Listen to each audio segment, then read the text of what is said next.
Karena pertanyaan pertama ini jamaah, maka dapat hadiah.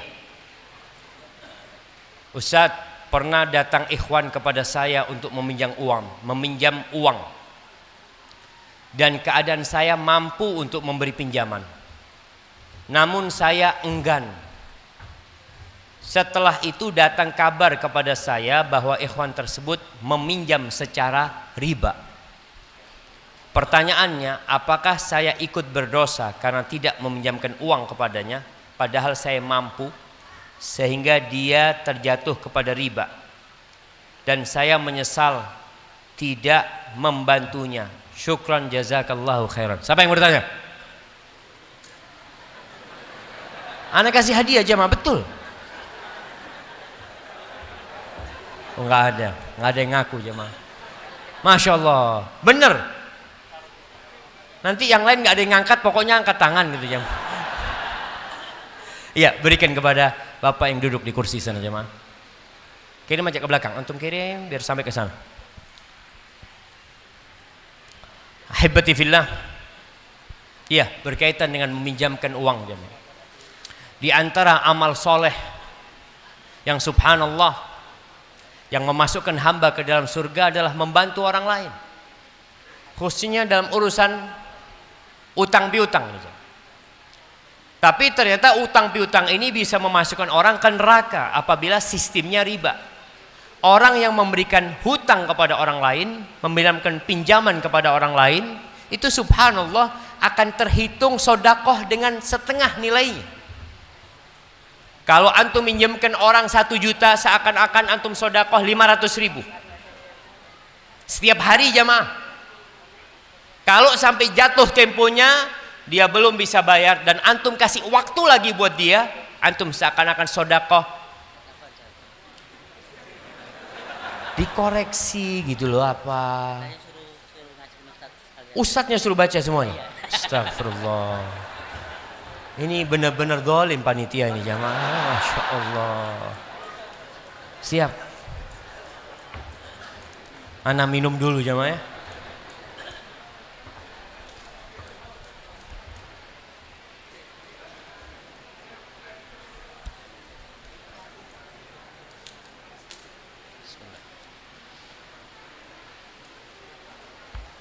Alhamdulillah. Taib. Kemudian kalau orang ini tidak memberikan pinjaman, bisa jadi dia bakhil. Dan kita tahu kata Nabi SAW, la yajtami'u imanun wa syuh fi jawfil abdi. Iman itu nggak akan berkumpul dengan kekikiran, kebakhilan di hati seorang hamba. Kalau dia beriman berarti kebakhilan itu menyingkir. Kalau ada kebakhilan berarti imannya sedang lemah atau nggak ada sekali iman. Tapi semoga tidak, masih ada sisa-sisa iman di diri dia. Hanya saja imannya sedang lemah. Terus apakah dia berdosa ketika dia tidak meminjamin orang lain? Dia akan ditanya sama Allah Subhanahu wa taala. Kenapa engkau nggak pinjamin fulan? Tapi kalau dia terjerumus dalam riba, bukan karena dia. Karena dia memang mungkin menganggap remeh itu riba. Bukan karena kita tidak meminjaminnya, karena memang dia tadi menganggap remeh perbuatan riba.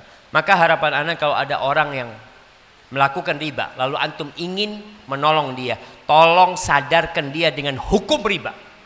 Bukan dibayarin utang ribanya. Karena kalau sekedar dibayarin utang ribanya, dia akan pinjam lagi dengan sistem riba. Karena dia tidak takut dengan riba tersebut. Maka buat orang seperti ini, ya tadi usahakan untuk memohon ampun sama Allah Subhanahu wa taala atas kekikiran dia. Namun ada orang jamaah yang tidak mau minjamin orang lain karena dia lihat fulan ini nggak akan bayar utang. Antum lihat dari jauh wajahnya, aduh fulan ini kayaknya nggak kira bayar utang. Sebagian orang itu nggak ngasih pinjaman, ngasih fulus. Nih anak kasih fulus lah, kalau utang nggak, anak bantu nih sekian. Daripada dia nanti berhutang dan tidak membayarnya. Masya Allah. Tambah lagi bukunya jemaah. Dari siapa? Tat, doakan ana semoga cepat mendapatkan istri. Ya ma antum nanti nyesel antum. Kajian tentang penyesalan minta istri di sini jemaah. Mudah-mudahan lah yang belum dapat istri, mudah-mudahan dapat istri yang solehah.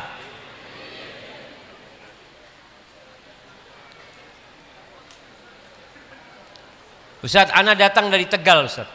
Ana mau tanya, apakah ana dapat hadiah dari Ustadz?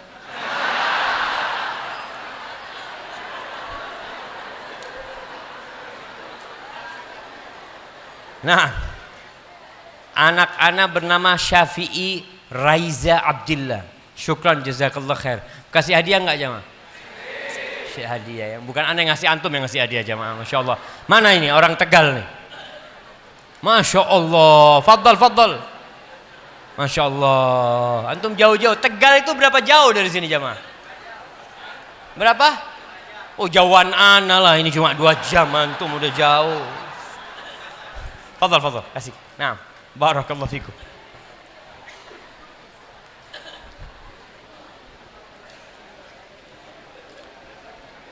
Nah, ini ada pertanyaan. Apa penyesalan terhadap dosa kita di dunia bermanfaat? Bagaimana cara menyesal terhadap dosa-dosa kita? Selama hayat masih dikandung badan, penyesalan kita bermanfaat. Selama hayat masih dikandung badan. Artinya masih ada kesempatan untuk menyesal. Tobat itu syaratnya 3. Yang pertama, menyesali. Yang kedua, meninggalkan. Yang ketiga, bertekad untuk tidak mengulangi. Tapi ketika sudah meninggal dunia, ketika pada hari kiamat sudah dibagikan buku rapot itu jamaah. Antum kalau sekarang melihat rapotnya, dilihat aduh merah semuanya, nggak naik. Antum bisa ngulangin. Tapi tatkala rapot itu dibagikan pada hari kiamat dan antum dapat dengan tangan kiri antum, apa yang akan dikatakan manusia? Allah mengatakan wa amma man utiya kitabahu bishimalihi. Nah. Adapun orang yang mendapatkan kitabnya dengan tangan kirinya, fayaqul ya laitani lam uta kitabiyah walam adri ma hisabiyah ya laitaha kanatil qadiyah ma aghna anni maliyah halaki anni sultaniyah. Tuh orang yang dapatkan kitab dengan tangan kirinya, antum lihat nggak kepingin tahu isinya. Dia mengatakan, andai kata aku tidak tahu dengan isinya yang ada di dalamnya, andai kata aku tidak mendapatkan kitabku ini. Lalu dia mengatakan, nggak ada gunanya hartaku, kekuasaanku nggak bermanfaat buat aku, karena selesai udah mati dia. Tapi ketika masih hidup, masih ada kesempatan seorang bertobat dan kembali kepada Allah Azza wa Jalla. Segera jemaah, segera. Nah, ini sama pertanyaannya.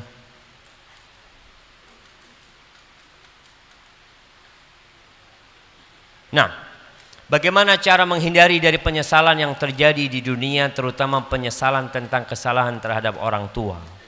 Wallahi sahih jamaah. Yang nyuruh kita berbakti kepada orang tua itu Allah. Sebagian mungkin tidak beruntung hidupnya, mendapatkan orang tua yang jahat, orang tua yang zalim, orang tua yang pilih kasih, orang tua yang tidak mendidik anaknya dengan benar. Mungkin ada orang tua yang membuang anaknya. Tapi ingat, yang nyuruh antum berbuat baik kepada orang tua itu bukan orang tua, tapi Allah yang berwasiat. Allah mengatakan wa wassainal insana biwalidayhi ihsana. Kami mewasiatkan kepada manusia agar berbuat baik kepada orang tuanya. Maka terserah antum. Pernah datang seorang kepada Abu Darda, kalau nggak salah, ya. Dia mengatakan bahwasanya ibuku nyuruh aku menceraikan istriku. Kata Abu Darda, sami'tu Rasulullah sallallahu alaihi wasallam yaqul. Aku mendengar Rasulullah sallallahu alaihi wasallam mengatakan, al-walid awsatu abwabil jannah. Orang tua, ayah, ibu itu adalah pintu surga yang paling indah. Fa in syi'ta fa'adhi dzalikal bab au ihfathu. Ya terserah engkau.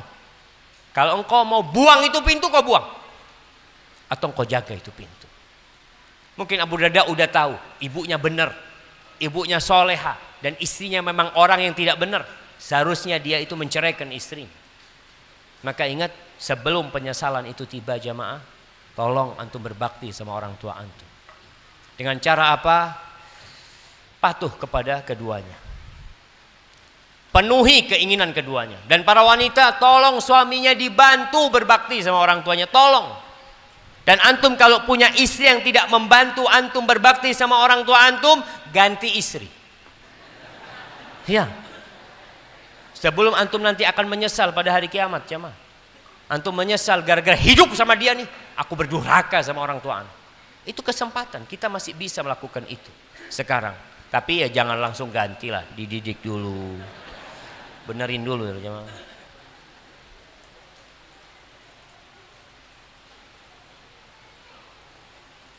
Nah, saya mau bertanya Ustaz, bagaimana cara melawan bisikan setan? Berdosa lagi, berdosalah lagi katanya. Allah kan maha pengampun dan maha penerima taubat. Nanti bisa taubat lagi. Jazakallahu khair. Kayaknya dia udah belajar dari iblis nih jemaah. Dia udah dengar bisikan itu. Wallahi sahih. Allah mengatakan syayatinul insi wal jin. Ada setan-setan dari bangsa jin dan dari bangsa manusia. Ada seperti itu. Tapi apa yang harus kita lakukan? Kita tuh berbuat dosa. Tatkala rasa takut kepada Allah itu lemah. Tatkala perasaan diawasi oleh Allah tipis. Bagaimana caranya supaya kita punya rasa takut kepada Allah sehingga tidak tergoda dengan bisikan iblis? Doa. Doa aja. Pernahkah antum berdoa minta rasa takut kepada Allah? Minta rasa takut.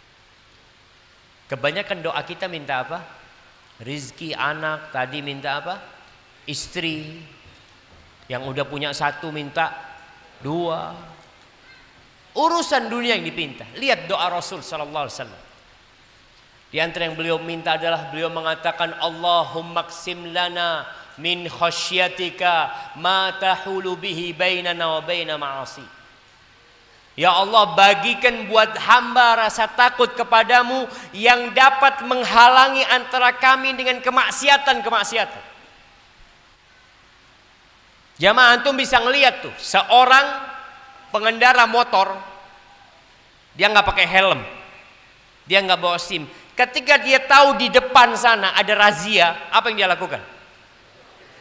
Muter balik dia, cari jalan dia. Sahih. Seperti itu rasa takut kepada Allah. Antum nggak jadi berbuat dosa, nggak jadi melanggar. Berapa banyak orang yang naik mobil tanpa sabuk pengaman. Ketika ada polisi, otomatis tangannya itu langsung narik. Seret. Apakah karena kesadaran dia? Karena rasa takut, jamaah. Dia lihat. Maka kita perlu tumbuhkan rasa takut kepada Allah dengan minta sama Allah Subhanahu wa taala. Jangan melihat kecilnya dosa yang antum lakukan. Tapi lihatlah kepada siapa kita berbuat dosa.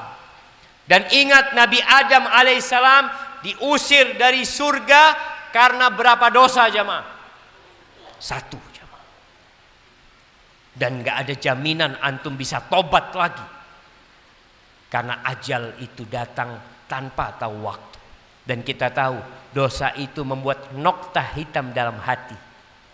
Terus bertumpuk tuh noktah-noktah hitam. Akhirnya antum tidak lagi tahu mana yang dosa dan mana yang pahala. Maka rasa takut hadirkan dalam diri. Masya Allah. Ada yang jualan apa nih jemaah?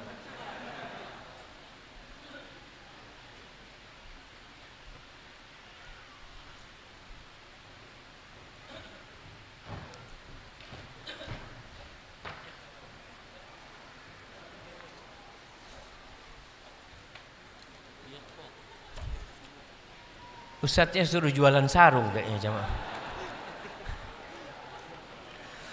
La haula wala quwwata illa billah. Nah.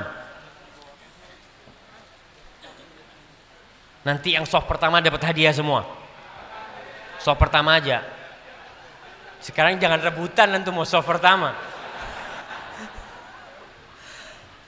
Baik Ustaz, saya menikah cepat sekali.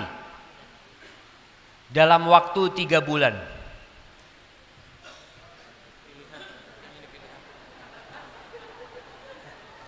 Astagfirullahaladzim. Kita harus sabar sama orang Pekalongan nih jamaah. Ustaz, saya menikah cepat sekali dalam waktu 3 bulan. Setelah menikah ternyata istri saya tidak patuh dan sayang pada ibu saya. Saya ingin istri saya tidak bekerja dan mengurusin suami dan anak. Saya merasa menyesal Ustaz. Bagaimana caranya menyembuhkan penyesalan dan istri saya patuh sama suami? Ana dari Tegal. Tegal lagi jemaah. Kasih hadiah nih Tegal nih. Mana yang tanya? Masya Allah. Kasih hadiah. Kasih kitab dia. Sama kasih sarung satu. Biar belajar pakai sarung nih.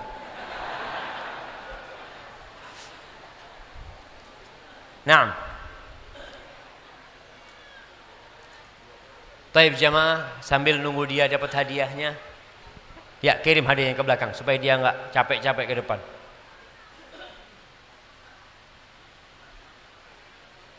Tunggu dulu pertanyaannya, belum ini dijawab ini. Nah, taib jamaah. Lihat ke ustadznya udah, antum lihat sana dapat sarung sama buku. Kalau bicara nikah, 3 bulan itu lama jamaah. 3 bulan itu lama. Kalau antum melihat orang menikah, sudah bismillah, sepekan nikah. Tapi dengan catatan antum benar-benar mencari tahu pasangan hidup antum. Nggak perlu PDKT, nggak perlu pacaran, tidak. Yang perlu adalah kirim intel. Antum sewa polisi. Antum panggil, Pak, saya mau bayar, saya kepingin tahu tentang fulanah.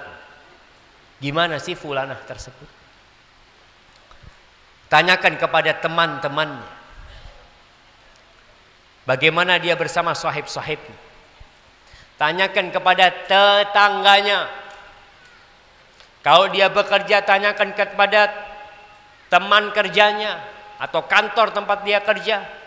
Tanyakan bagaimana ibadah dan akhlak dia. Kalau dikatakan tadi ternyata dia nggak patuh, mungkin engkau nggak cari tahu tentang dia. Apakah dia patuh sama Allah atau tidak? Dia faham tidak dengan kewajiban-kewajiban dia sebagai seorang istri. 3 bulan jamaah, cukup waktu untuk mengetahui hal itu. Tapi masalahnya ada sebagian yang sudah kesengsem sama wajahnya. Aduh, anak cocok sudah sama dia. Bismillah insyaallah. Bicara akhlak insyaallah nanti bisa diperbaiki. Tidak semua atau tidak semudah itu memperbaiki karakter seseorang. Apa yang harus dilakukan sekarang? Dudukkan istrinya. Rasulullah SAW pernah mendudukkan istrinya. 9 tuh jemaah. Satu persatu. Nih ibu-ibu, bapak-bapak juga, bagi para wanita juga, ingat. Kalau ternyata pasangan hidupnya tidak bisa membawa ke surga, putus di dunia. Sebelum nanti putus di akhir. Rasulullah SAW pernah memboikot istrinya 1 bulan. Tidak kumpul di rumah mereka, tidak mengunjungi mereka, tidak makan di sana 1 bulan penuh, sehingga tersebar di kota Madinah. Rasulullah SAW talaqa azwajahu. Beliau menceraikan istri-istri. Padahal berita itu nggak benar, tapi isu. Umar bertanya, ya Rasulullah, atallaqta azwajak? Kau sudah menceraikan istri-istrimu? Enggak, kata Nabi SAW.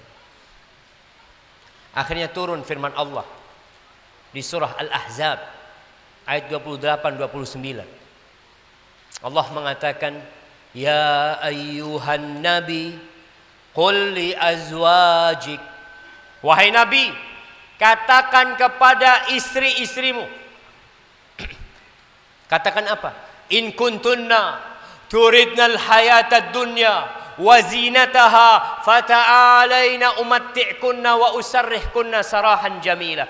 Kalau ambisi kalian adalah kehidupan dunia, kenikmatan dunia, perhiasan dunia, kesini kalian. Jamaah, antum tahu apa yang dipinta istri-istri Nabi? Minta tambahan nafkah. Susah hidup mereka. Rumahnya kecil. Kadang kala makan, kadang kala puasa. Tapi karena mereka mendampingi Nabi SAW, maka Nabi mengatakan visi dan misi kita nggak sama. Kalau ambisi kalian adalah kehidupan dunia, perhiasan dunia, kesini kalian, aku kasih pesangon kalian. Aku kasih harta kepada kalian, tapi cukup sampai di sini. Tidak bisa kita lanjutkan perjalanan hidup ini bersama. Aku akan ceraikan kalian dengan perceraian yang indah. Selamat tinggal. Itu Nabi sampaikan kepada istrinya satu persatu. Mulai dari Aisyah lanjut kepada semuanya. Wa in kuntunna turidnallah wa rasulahu wad daral akhirah fa innallaha a'adda lil muhsinati minkunna ajran 'azima. Tapi kalau ambisi kalian adalah Allah. Allah jamaah, siapa Allah itu? Rabbus samawati wal ard. Kalau ambisi kalian Allah pemilik langit dan bumi ini, ambisi kalian adalah Rasulullah sallallahu alaihi wasallam dan kehidupan akhirat, maka Allah telah menyediakan buat orang-orang yang berbuat baik di antara kalian pahala yang besar sekali. Maka antum katakan kepada istri antum, "Dek, kita ini mau kemana? Kita mau bareng-bareng masuk surga atau mau kehidupan dunia?" Kalau engkau memilih untuk hidup di dunia, melupakan kewajiban-kewajibanmu, mungkin kita sampai di sini aja. Nggak bisa kita lanjutkan. Mungkin seperti itu. Dan suami harus tegas sama istri. Kalau enggak, antum nanti akan ditanya sama Allah Azza wa Jalla. Assalamualaikum Ustaz. Nanti jamaah, ini ada berapa sarungnya? Anak nggak tahu, nanti anak yang bertanya nanti kasih hadiah juga ya.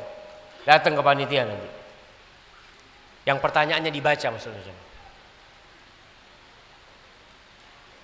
Apa yang kita dapatkan jika kita ridho atas orang yang mendolimin kita di dunia maupun di akhirat? Allahu Akbar jemaah. Ketika antum ridho dengan orang yang mendolimin antum, yang pertama antum akan merasakan kelapangan di dada jemaah. Rasa dendam itu jamaah seperti duri, bukan di kaki. Kalau antum kemasukan duri di kaki, bagaimana antum akan berjalan? Antum akan berjalan berusaha mengangkat kaki antum. Antum tidak ingin duri itu menambah rasa sakit antum. Itu kalau duri di kaki. Bagaimana kalau duri itu di hati? Maka ketika orang memaafkan orang lain, pertama yang dapat nikmat dia. Bagaimana orang ketika duri itu diambil, dia benar-benar merasakan keindahan jamaah. Engkau akan bahagia. Yang kedua, engkau akan dimaafkan oleh Allah Azza wa Jalla.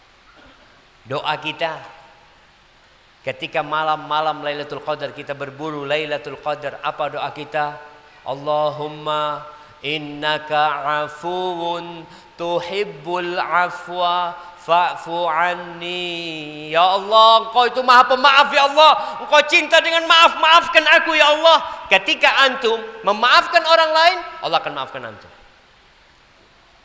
Rasulullah SAW pernah bercerita tentang seorang yang dihisab pada hari kiamat nggak punya kebaikan kecuali satu. Apa kebaikan orang ini? Subhanallah jamaah. Kebaikan orang ini, dia itu biasa ngutangin orang. Mungkin dia mengkreditkan barang kerjanya. Yudayinun nas. Dia ngutangin orang. Dia ngomong sama pembantunya, kalau engkau mendapatin orang yang nggak bisa bayar, udahlah maafkan. Nggak usah ditagih lagi. Semoga Allah memaafkan kita. Ketika dihisab pada hari kiamat, kebaikannya cuma itu. Apa kata Allah? Nahnu ahaqqu bihi. Kita lebih pantas untuk memaafkan dia. Maafkan dosa-dosanya, masukkan ke surga. Maka ketika kita subhanallah memaafkan orang-orang yang menzalimin kita, mendoakan dia dengan kebaikan, semoga Allah memaafkan kita dan memasukkan kita ke surganya. Allahu Akbar jamaah.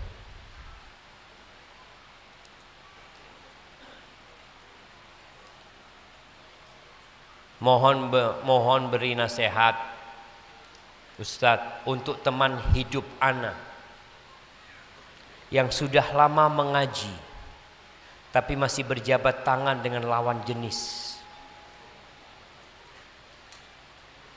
Tidak suka baca Quran di rumah, suka ikhtilat, macam-macam lah dosa dia jamaah.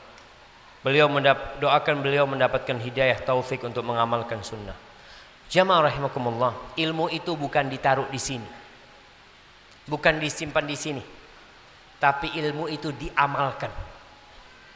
Semua keutamaan ilmu itu jamaah berkaitan dengan pengamalannya. Karena orang-orang yang tidak mengamalkan ilmunya, apa kata Allah? Kamatsalil himar yahmilu asfara, seperti keledai yang bawa kitab banyak. Banyak keledai itu bawa kitab, tapi dia tidak mengamalkannya dan tidak ada guna bagi dia. Dan tugas, mungkin istri ini yang bertanya jamaah, bagaimana mengajak suaminya untuk mengamalkan dengan cara menumbuhkan iman jamaah. Karena yang membuat orang mau beramal itu ketika ada iman. Iman tuh motor. Mobil sebagus apapun, kalau nggak ada mesinnya nggak jalan. Ada mesinnya nggak ada bensinnya nggak jalan. Begitu pula ketika orang punya ilmu yang banyak, tapi tidak ada iman, nggak bisa dia ngamalkan. Oleh karena itu kenapa Allah seringkali memanggil dalam Al-Quranul Karim, ya ayyuhalladzina amanu. Wahai orang-orang yang beriman. Yang nggak beriman susah untuk beramal. Kalau bicara berjabatan tangan dengan wanita, kita melihat di Indonesia ini sangat biasa sekali. Bahkan yang tidak mau berjabatan tangan dianggap aliran sesat. Kalau nggak berjabatan tangan, antum ngaji di mana antum kok kayak gini jadinya, masya Allah. Rasulullah sallallahu alaihi wasallam, beliau tuh tangannya berkah. Nabi kita Muhammad sallallahu alaihi wasallam, tubuh beliau itu berkah jemaah. Apakah beliau berjabatan tangan dengan wanita? Apakah istri-istri sahabat Nabi, istrinya Abu Bakar, istrinya Umar, istrinya Utsman, istrinya sahabat datang mencium tangan Nabi SAW? Berkah nih tangan Nabi SAW.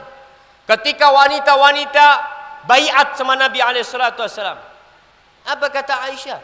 Rasul sallallahu alaihi wasallam enggak pernah baiat mereka dengan berjabatan tangan. Kalau laki jabat tangan.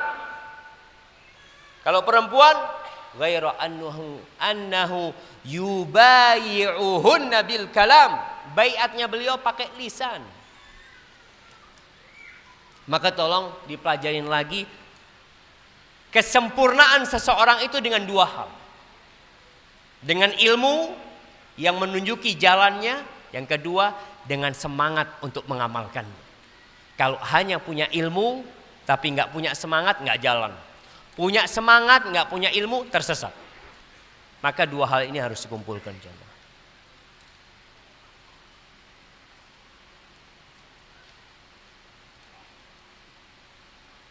Nah, Ustaz barakallahu fikum, istri ana sangat suka dengan kajian-kajian Ustaz dan sering nyimak di media-media sosial, baik dalam bentuk potongan maupun kajian potongan atau tidak. Dan dia ngefans Ustaz. Apakah ini merupakan sifat ghulu yang dilarang dalam agama?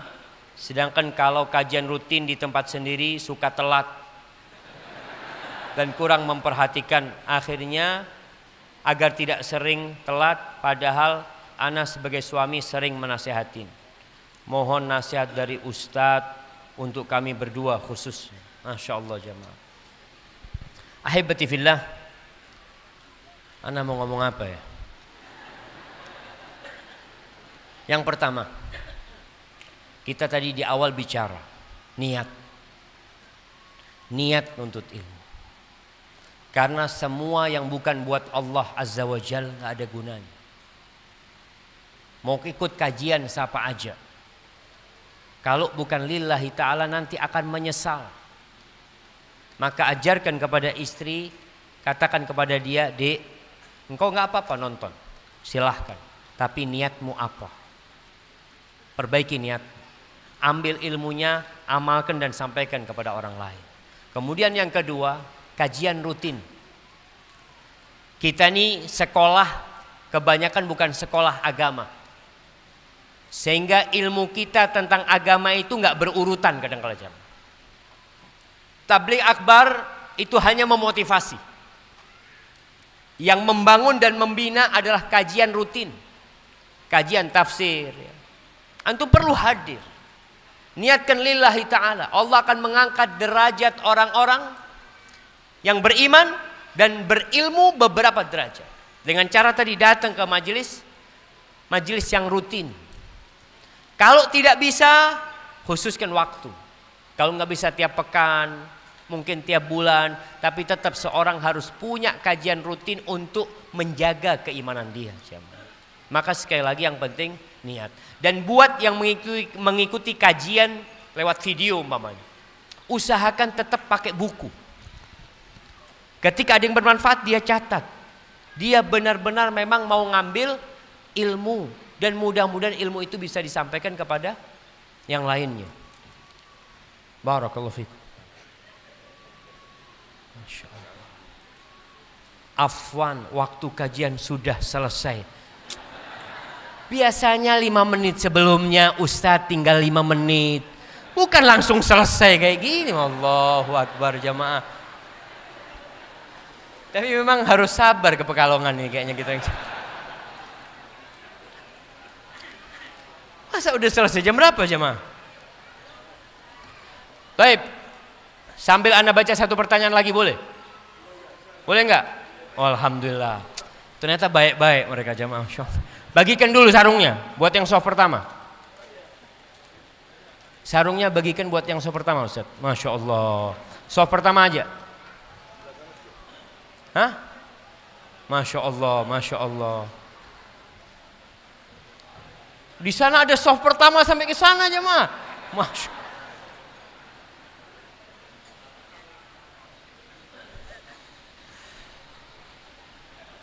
Masya Allah. Taib, Ana sambil baca, antum dengerin Ana. Antum jangan ngelihat sarung itu jemaah.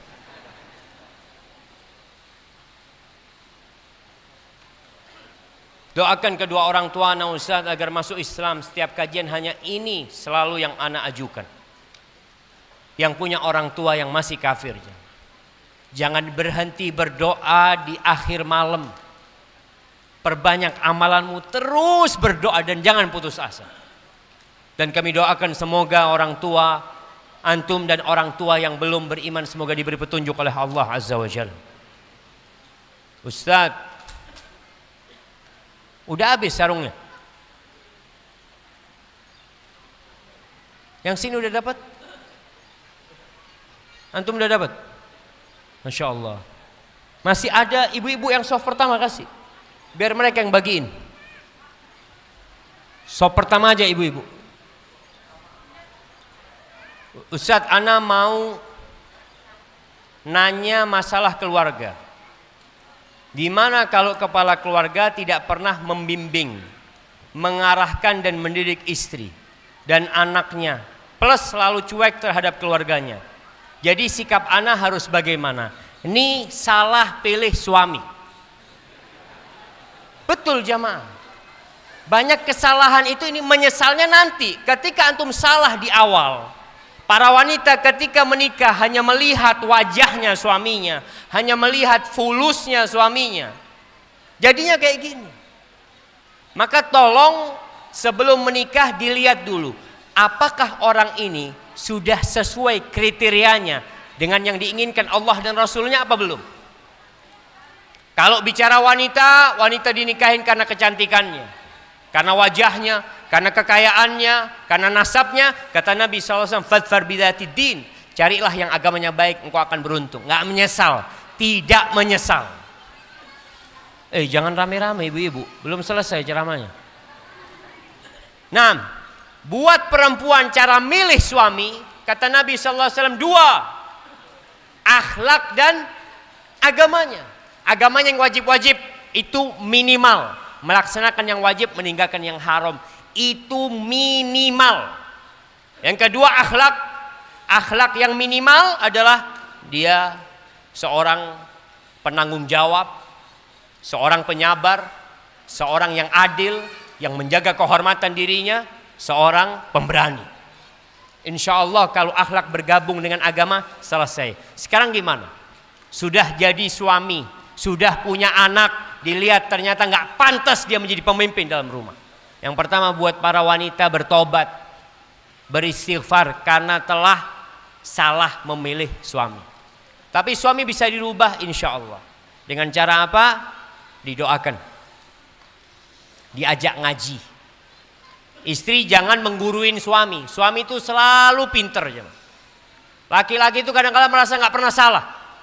Jadi istri kalau mau ngasih tahu suaminya, tolong dengan cara yang halus, memohon dan meminta. Bang, ayolah bang, anak-anak kepingin ngaji sama abang. Habis maghrib lah bang ya, sedikit 5 menit aja bang, ngaji bareng bang, supaya anak-anak dapat ilmu. Anak-anak itu kangen sama orang tuanya. Apalah yang diomongkan kepada suami. Kalau ada buku, bawa buku. Bang, ada buku nih bang, nggak tahu bagus apa enggak bang, mungkin abang bisa baca bang. Kalau jelek anak nggak akan baca. Jadikan suami sebagai pemimpin, dengan harapan dia mendapatkan hidayah dari Allah Azza wa Jal. Dan yang terakhir, jangan suka membanding-bandingkan suaminya dengan orang lain. Udah suamimu itu. Soalnya suami kalau dibandingkan sama orang lain, biasanya dia akan marah, nggak akan suka. Tapi kalau pada akhirnya memang ya sang suami tidak punya kepedulian sama keluarganya, bersabarlah istri, didiklah anak itu.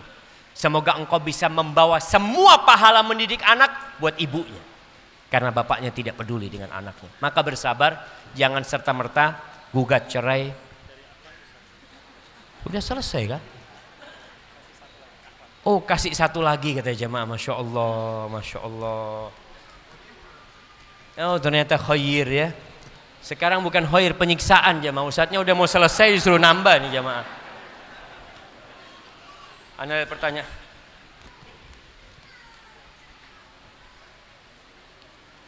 Ana ingin bertanya Ustaz, apakah boleh ana berdoa supaya dijadikan madu oleh ikhwan yang sudah beristri? Boleh enggak jamaah? Masya Allah.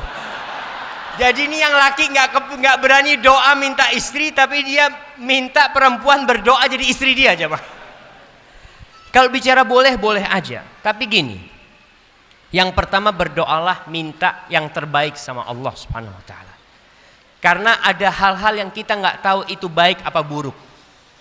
Rasulullah sallallahu alaihi wasallam ketika berdoa meminta sesuatu yang nggak tahu itu baik atau buruk, bisa jadi baik, bisa jadi buruk, beliau minta pilihan sama Allah Subhanahu wa taala. Seperti doa apa? Allahumma